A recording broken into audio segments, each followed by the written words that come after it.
দেখুন, শুধু চলতি সপ্তাহে যদি বলা যায়, এই নিয়ে দ্বিতীয়বার ভূমিকম্প আমরা টের পেলাম এই কলকাতা শহরে বসে।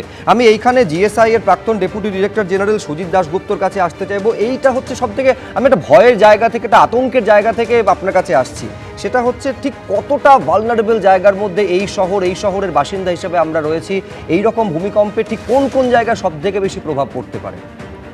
দেখুন, এই ধরনের ভূমিকম্প এই 5, 5.5 বা 6-6-এর নিচে যে সমস্ত ভূমিকম্প হয়, যেগুলো কিনা কলকাতাতে যদিও খুব রেগুলার বেসিসে হয় না, কিন্তু 1906 সালে হয়েছে, তারপরে 1964 সালে তো বেশ 5.8 ভূমিকম্প হয়েছিল। কাজেই সেই সমস্ত ভূমিকম্পতে কিছু ড্যামেজ তো হয়, কিন্তু সেগুলো খুবই মার্জিনাল ড্যামেজ। সেগুলোতে সেই রকমভাবে যে বিরাট ভূমিকম্প, বড় ভূমিকম্প আমরা জিওলজিক্যালি কলকাতাতে সেরকম উৎস হবে সেটা আমরা প্রেডিক্ট করছি না বা আমরা করি না সেরকম। কিন্তু বড় ভূমিকম্প, দূরের ভূমিকম্প কিন্তু কলকাতার পক্ষে খুব ডেঞ্জারাস। সেটা কিন্তু আমাদের মাথায় রাখতে হবে। কলকাতার নিজস্ব ভূমিকম্প সেগুলো 5, 5.5, 5.6 এর বেশি ওঠে না।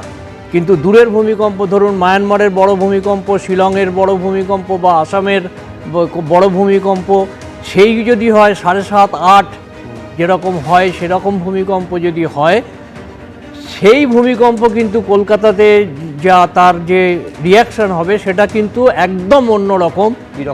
সেটা হচ্ছে যে লং পিরিয়ড ওয়েভের জন্য যে সমস্ত ড্যামেজ হয়, তার ফলে আমাদের যত উঁচু, কলকাতাতে আমাদের আগে কি ছিল, আজ থেকে 30 বছর আগেও হচ্ছে আপনার 2 তলা 3 তলা, খুব বেশি হলে 4 তলা বাড়ি।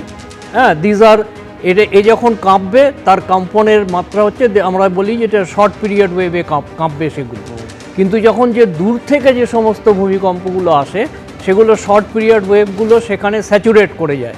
দূরে যখন আসে, কলকাতার ওপর দিয়ে ভেরি লং পিরিয়ড ওয়েভ আসতে শুরু করবে, এবং long period wave short period বিল্ডিংকে এফেক্ট করবে না, করবে লং পিরিয়ড বিল্ডিংকে। তার মানে 18 তলা, 20 তলা, 25 তলা, 30 তলা এইসব বিল্ডিংয়ে প্রচন্ড। এখন যদি কলকাতার চারপাশে তাকালে তো একের পর এক হাই রাইজ বিল্ডিং, হ্যাঁ, সেক্ষেত্রে সব থেকে বেশি প্রভাব পড়ার সংখ্যা বলছেন আপনি। হ্যাঁ, আপনারা যদি একটু পুরনো এতে ঘুরে দেখেন তাহলে দেখবেন 2011-তে যে আপনার সিকিমে যে ভূমিকম্প হয়েছিল, সেই ভূমিকম্পে সাউথ সিটির কি অবস্থা হয়েছিল।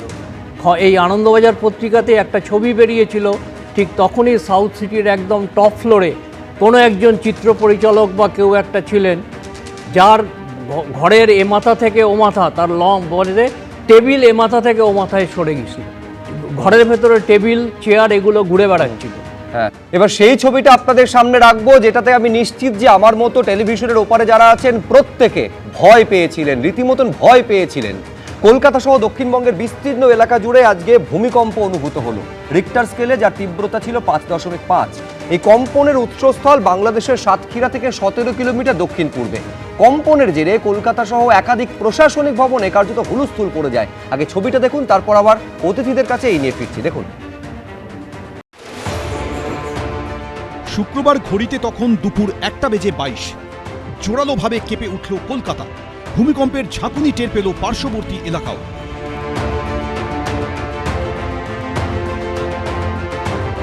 কম্পনটা এতটাই বেশি ছিল, মনে হলো আমি চেয়ার থেকে পড়ে যাচ্ছি। প্রচণ্ডভাবে আতঙ্কে আছি আমরা, প্রচণ্ডভাবে আতঙ্কে।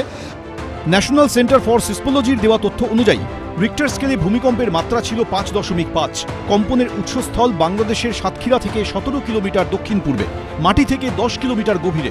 সাতক্ষীরা থেকে কলকাতার দূরত্ব মাত্র 86 কিলোমিটারের কাছাকাছি হওয়ায় এখানে কম্পন সবচেয়ে বেশি অনুভূত হয়। এছাড়া হাওড়া, উত্তর ও দক্ষিণ 24 পরগনা, নদিয়া সহ দক্ষিণবঙ্গের বিস্তীর্ণ এলাকায় কম্পন অনুভূত হয়। কম্পনের জেরে শুক্রবার দুপুরে ব্যস্ত অফিস পাড়াতেও শোরগোল পড়ে যায়। আতঙ্কে বহুতল ছেড়ে বাইরে চলে আসেন কর্মীরা। আমরা কাজই করছিলাম, আমি ল্যাপটপে হাত দিয়েছিলাম, অটোমেটিক ল্যাপটপটা আমি কাটছে, বাইরে শুনতাম হ্যাঁ আর আসছে নেই, কলকাতায় কেন আসছে বুঝতে পারছি না।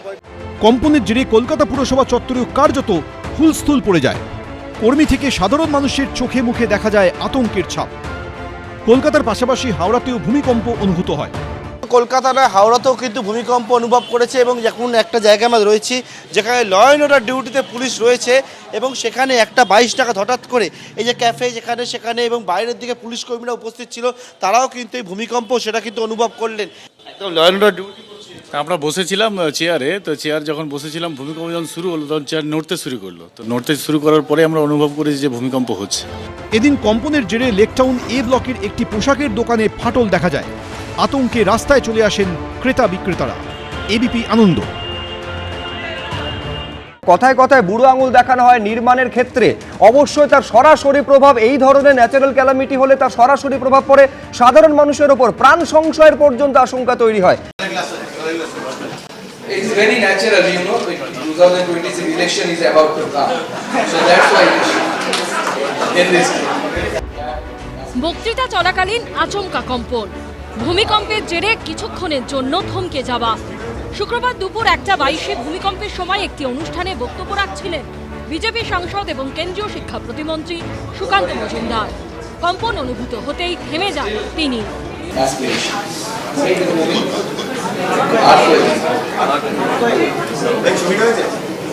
Should I stop?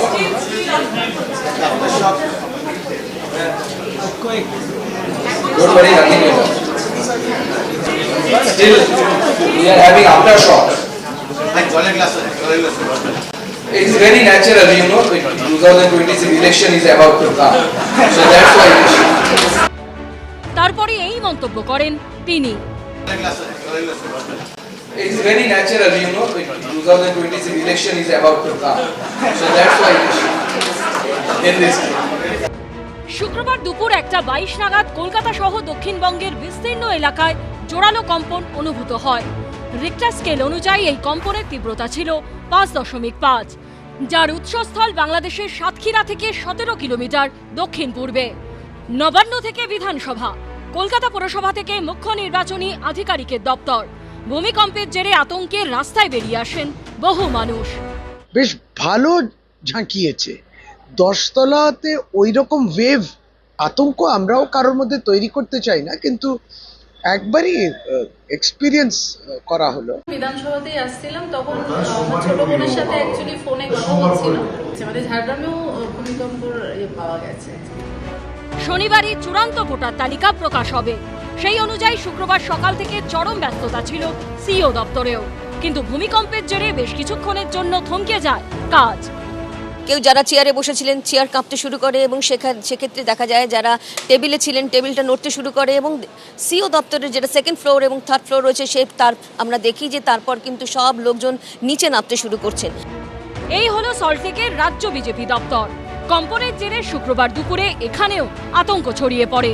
বিজেপি অফিসে সবেমাত্র শুরু হয়েছে দিনের কর্মব্যস্ততা। একের পর এক নেতারা বিজেপি দপ্তরে আসতে শুরু করেছেন। তাদের দেহরক্ষীরা বসে রয়েছেন বাইরে। হঠাৎ করেই বিজেপি অফিসের দোতলা থেকে হুড়মুড় করে নেমে আসেন যারা সেখানে ছিলেন তারা সকলে।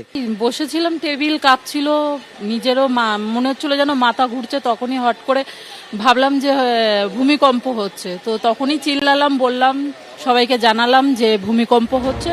উজ্জ্বল মুখোপাধ্যায় ও শিবাশিস মৌলিকের রিপোর্ট, এবিপি আনন্দ।